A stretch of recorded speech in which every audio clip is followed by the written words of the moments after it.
Alors, comment fait-on pour tracer une perpendiculaire à une droite passant par un point donné? Donc, je suis comme vous, hein, moi, d'une année à l'autre, souvent, j'oublie comment faire. Alors, comment faire? Vous avez deux façons de faire. Bon, il y a une façon qu'on retient facile, hein, qui est avec l'équerre et avec la règle. Ça, je vais vous la rappeler tout de suite.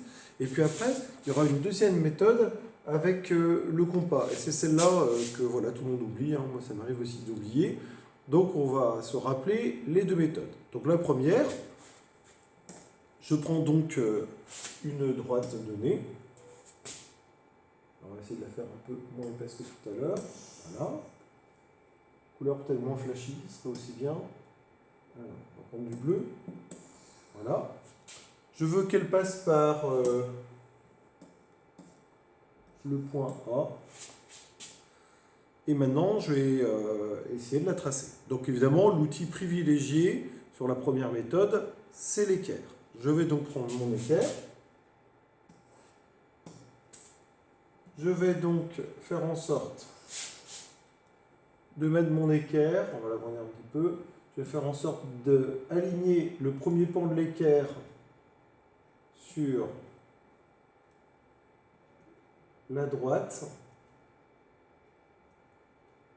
initiale. Voilà. Je veux donc que ce soit aligné sur la droite initiale, par laquelle justement je veux dresser la perpendiculaire. Et je vais m'arranger maintenant pour le deuxième pan de l'équerre, vous voyez, soit aligné sur le point par lequel je veux qu'elle passe. Ensuite, je n'ai plus qu'à tracer la perpendiculaire étant ce que je vais tracer en rouge maintenant. Et évidemment, hein, on prolonge de l'autre côté ensuite le tracé.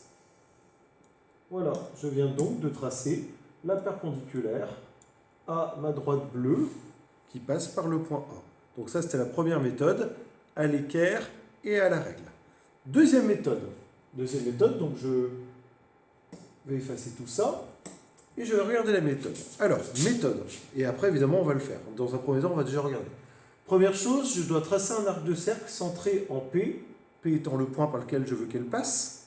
Donc je vais tracer, en pointant mon compas sur le point P, je vais tracer un arc de cercle. Cet arc de cercle va couper ma droite en deux points qu'on appellera A et B. Et de ces deux points, on tracera à nouveau deux arcs de cercle de même rayon, centrés respectivement en A et en B. Et ces deux arcs de cercle se couperont en un point qu'on appellera N. Et en traçant la droite PN, on obtiendra la perpendiculaire. Ça, évidemment, si je ne le fais pas devant vous, ça va être plus compliqué. Donc, évidemment, on passe à la pratique. C'est parti. Donc, je reprends une droite quelconque. Bon, cette fois-ci, elle sera en rouge. Ça changera un peu.